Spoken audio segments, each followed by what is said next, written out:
Vous pouvez nous dire quelque chose par rapport à la thématique de la violence sexuelle contre les hommes et les enfants? Merci beaucoup. Je suis le capitaine Paul Amédée Moyenzo. Je suis directeur de l'unité mixte d'intervention rapide des violences faites aux femmes et aux enfants.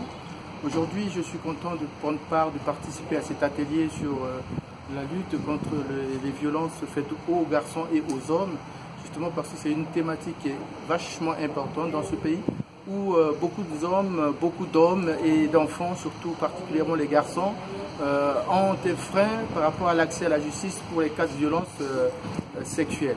Et donc c'est pourquoi il est question de rassembler un peu les organismes et autres, tous ceux qui sont impliqués dans la lutte contre les violences faites aux femmes et aux hommes, mais aussi dans la lutte contre les violences faites aux hommes et aux enfants, aux garçons particulièrement, de pouvoir s'imprégner des outils nécessaires pour la lutte contre une lutte efficiente et efficace des violences sexuelles faites aux hommes et aux garçons. Pourquoi, à votre avis, les hommes et les garçons ne se présentent pas plus spontanément au service de prise en charge? Pourquoi ils ne se signalent pas autant qu'on le voudrait? Justement, parce qu'il y a beaucoup de paramètres qu'il faut prendre en compte. Il y a l'apesanteur socio-culturelle aussi. Les hommes, ils ont souvent, la première barrière, c'est la stigmatisation. C'est la peur d'être montré du doigt parce qu'on a été violenté, on a été violé par des hommes. Et donc, il y a une peur qui est là. Non seulement ça, il y a l'orgueil des hommes qui les retient beaucoup plus pour pouvoir accéder à la justice.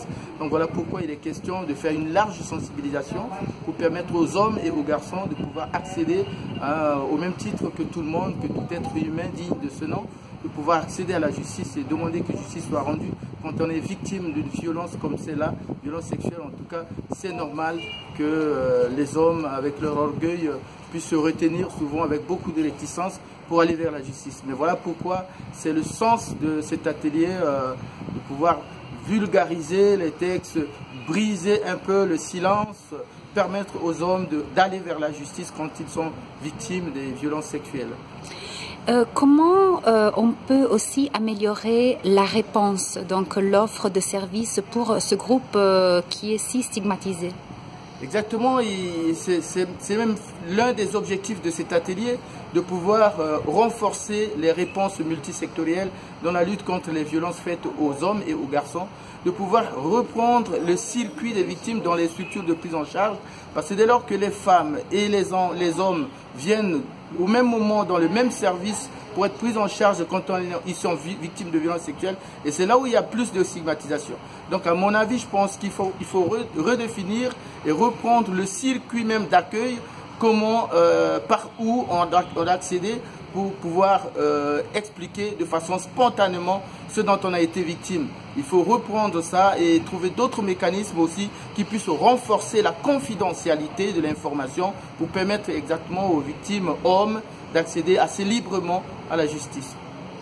Qu'est-ce que Oumir en particulier devrait faire à votre avis pour contribuer à une meilleure réponse?